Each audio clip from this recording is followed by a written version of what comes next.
Hey Psych2Goers, and welcome back to another video.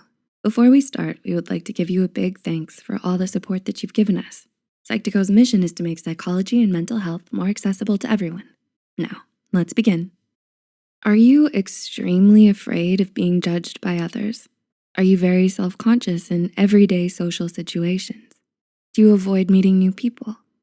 These are all trademark signs of social anxiety, which affects approximately 15 million people in the United States alone. Social anxiety disorder is classified as a significant amount of fear, embarrassment, or humiliation in social or performance-based situations. It goes far deeper than mere shyness. Where shyness is more of a personality trait, social anxiety disorder can cause significant disruption of your daily life. Before we begin, we would like to mention that this video is created for educational purposes only and is not intended to substitute a professional diagnosis. If you suspect you may have social anxiety disorder or any mental health condition, we highly advise you to seek help from a qualified mental health professional. With that said, here are 9 things that social anxiety makes us do. 1. Repeatedly double-checking the location and time. Do you find yourself repeatedly checking your phone to make sure you're in the right place? It can be terrifying for those with social anxiety to arrive late or walk into the wrong room, so double or even triple checking information is a must. Even if you know you've got the details right, it can bring you peace of mind just to make sure. It may be the difference between walking in with confidence or hesitation.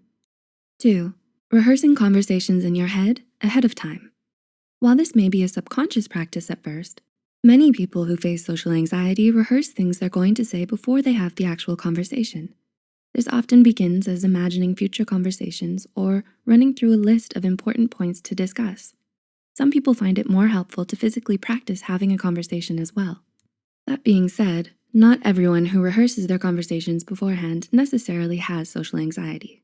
Memorization and practice are both common tools to aid you in feeling nervous, whether you're anxious about public speaking, talking to a specific person, or being social in general. Number 3, avoiding phone calls. Even though it's become a bit of a joke among millennials and Gen Zers who prefer to text, avoiding phone calls is actually a fairly common behavior for people with social anxiety. Psychologist Lindsay Sharfstein told Headspace, "Anxiety is typical for all of us. It's a universal emotion that we can all relate to. For the most part, we know that individuals are not afraid of phones. They have phones in their office, backpack, purse. What they're typically afraid of is the evaluation or judgment that may happen when they're on a phone. This may be why some people prefer to text instead of talk on the phone. The more distance one can put between themselves and the other person, the more comfortable they generally feel interacting." 4. Faking phone calls. Have you ever pretended to be in the middle of a call just to avoid talking to someone? Or worn headphones to discourage others from approaching you? Although it's safe to assume that phone calls are not something that people with social anxiety look forward to, faking a call can come in handy. It can be a lot easier to act busy rather than face the awkwardness of an unwanted conversation. So this can become a habit of avoidance if you have social anxiety. 5. Constantly worrying about how everyone sees you. According to the Anxiety and Depression Association of America, those with a social anxiety disorder are increasingly concerned about how they are perceived by others. The last thing they want is to come off as awkward, fumbling, or boring. You've likely felt this way at some point throughout your life, whether it's the desire to fit in with friends or making a good impression on a potential employer. With social anxiety, however, this pressure to perform feels constantly heavy and can lead to full-blown panic attacks when in social or performance-based situations. Number 6, feeling lonely even when you're surrounded by people. People with social anxiety can share this feeling with those who battle depression and other mental illnesses as well.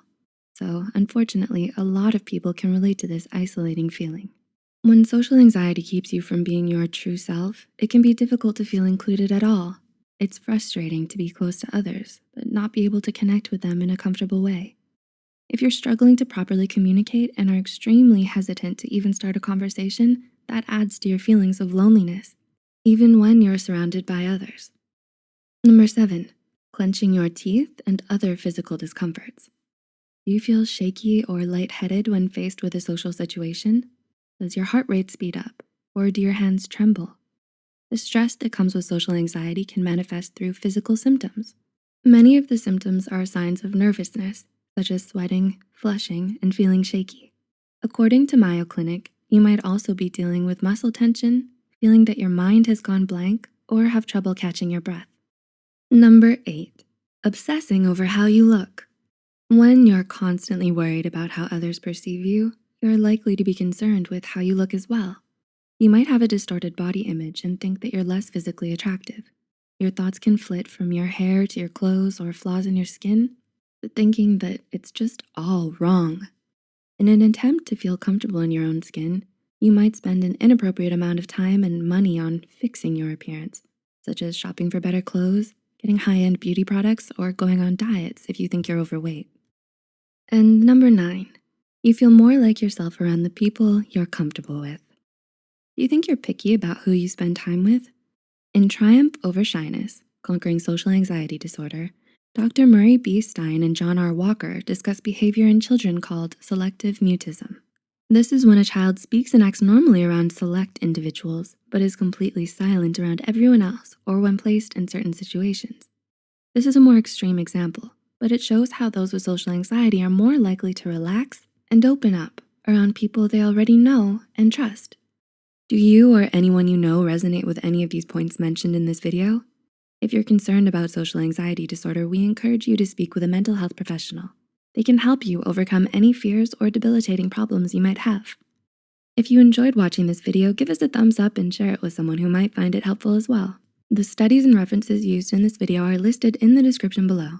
Don't forget to hit the subscribe button for more Psych2Go videos, and as always, thanks for watching, and we'll see you next time.